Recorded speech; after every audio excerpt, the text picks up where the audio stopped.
This is called Silence. It is written by a Thom Brodkin.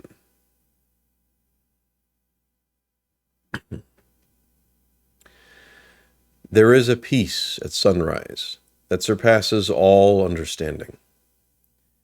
It's a renewal, a feeling that anything is possible.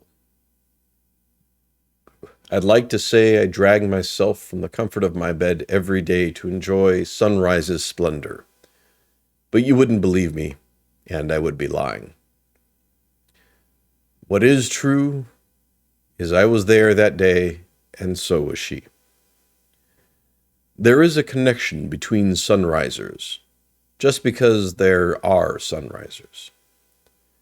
It's a shared yet unspoken appreciation for things quiet and beautiful. That might explain why I was immediately drawn to her. But I know it wasn't just because of the earliness of the morning. Delilah, you see, would have attracted me no matter what time of day. The first time I saw her, I was sitting there, at my favorite secret spot, overlooking Lake Quinault. It is a hidden gem in Washington State, owned by the Quinault Indian Nation. And before that day, if I had my way, no one would ever sit and admire its beauty other than me. The lake, a destination point for fishermen, swimmers, and sightseers, is nature at its most spectacular. It is located deep in the Olympic National Forest. It isn't easy to find even if you are looking for it. Once discovered, even the most magnanimous outdoorsmen will keep it secret to themselves.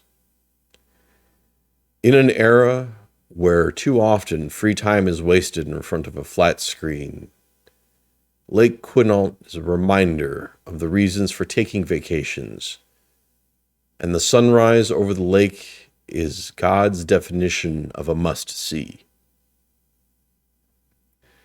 That particular trip occurred early summer. I remember it vividly because I had to be in the place just after 5 a.m. to catch the sun as it appeared over the mountain. Summer is the best time to watch the sunrise, because no one in the right mind would be up this early enough, nor would be hardly enough to make the journey to my secret spot.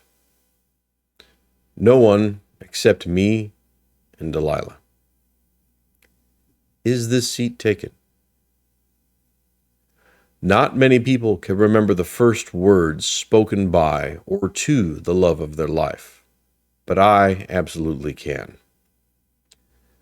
That morning, as I turned to see where the unexpected voice was coming, the first light of dawn revealed the most beautiful girl I had ever seen. Not all men may have thought so. Delilah wore no makeup, a pair of ripped jeans, and a faded brown hoodie. Her hair, perfectly auburn, looked as if it hadn't been touched since she rolled out of bed that morning.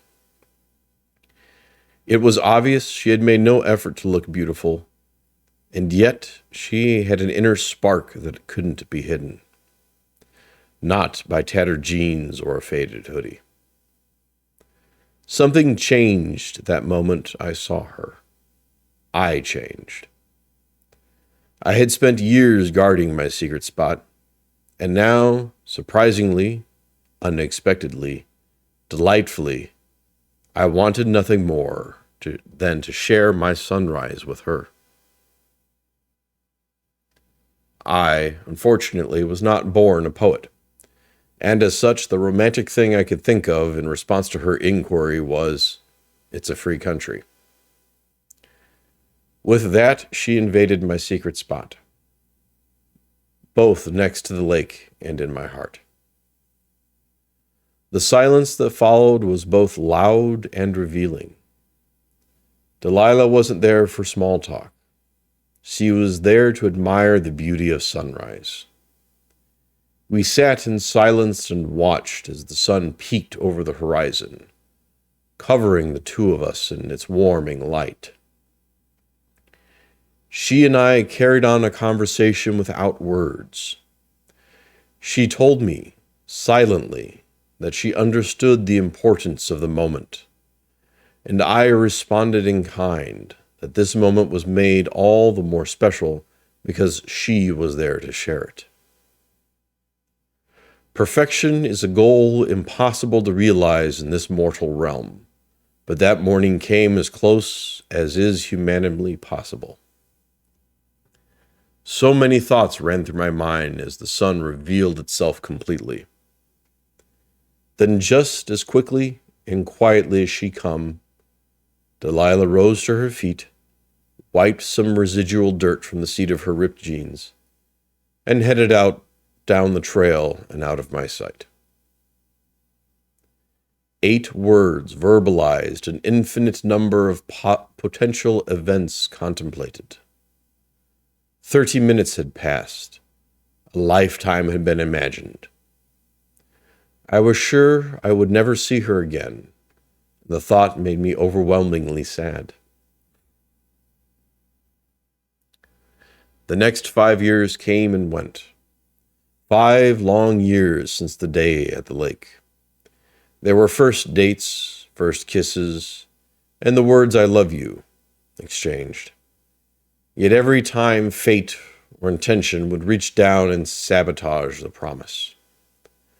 I became determined to find peace in my solitude.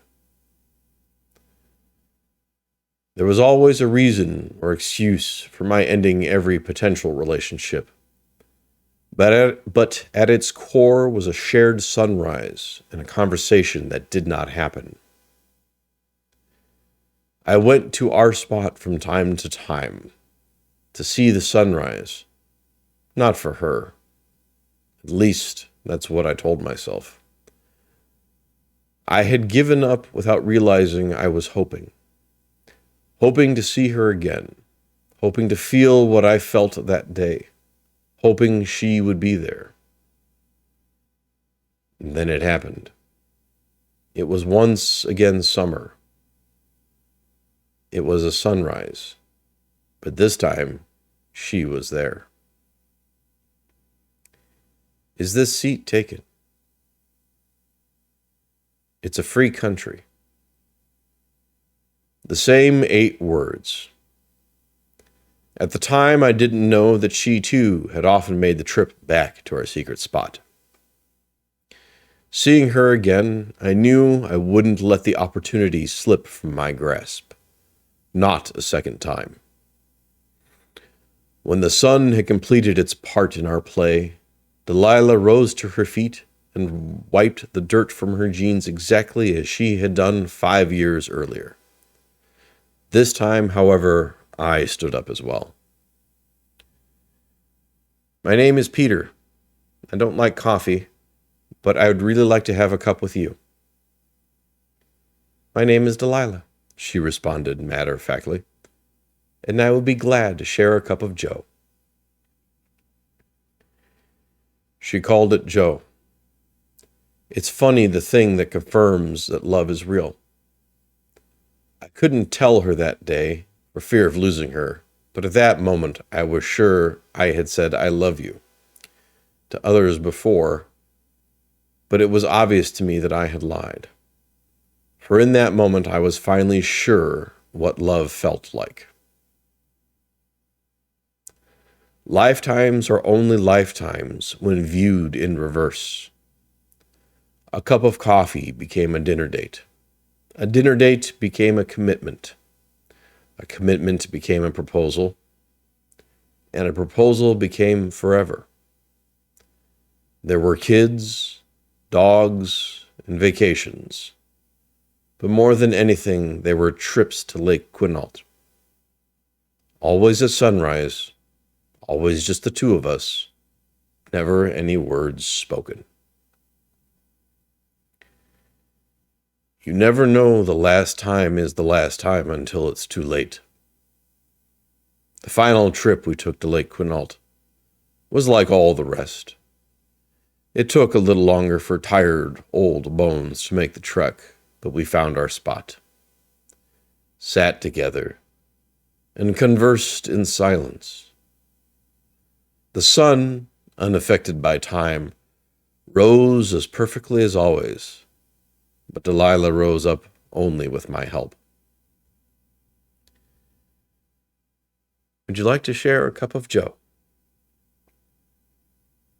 She knew I did.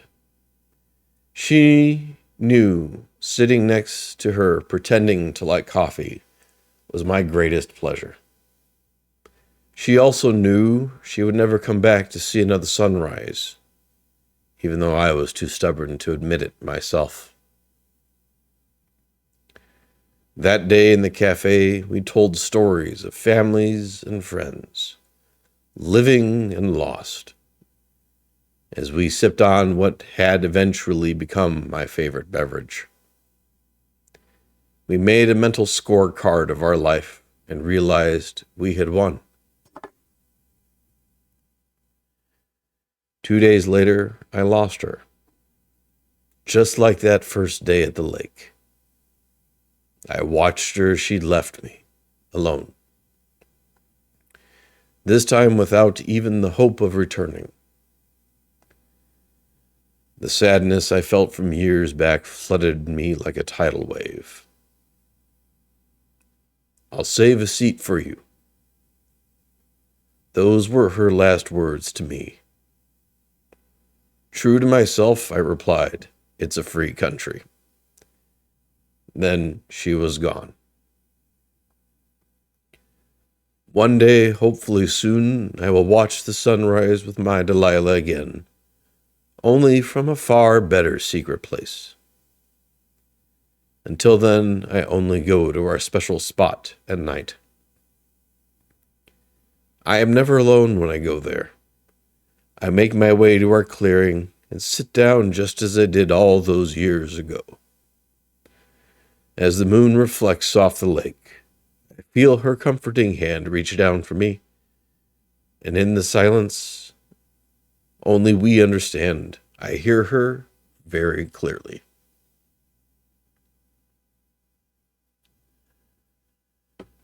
That is the story Silence, as written by a Thom Brodkin.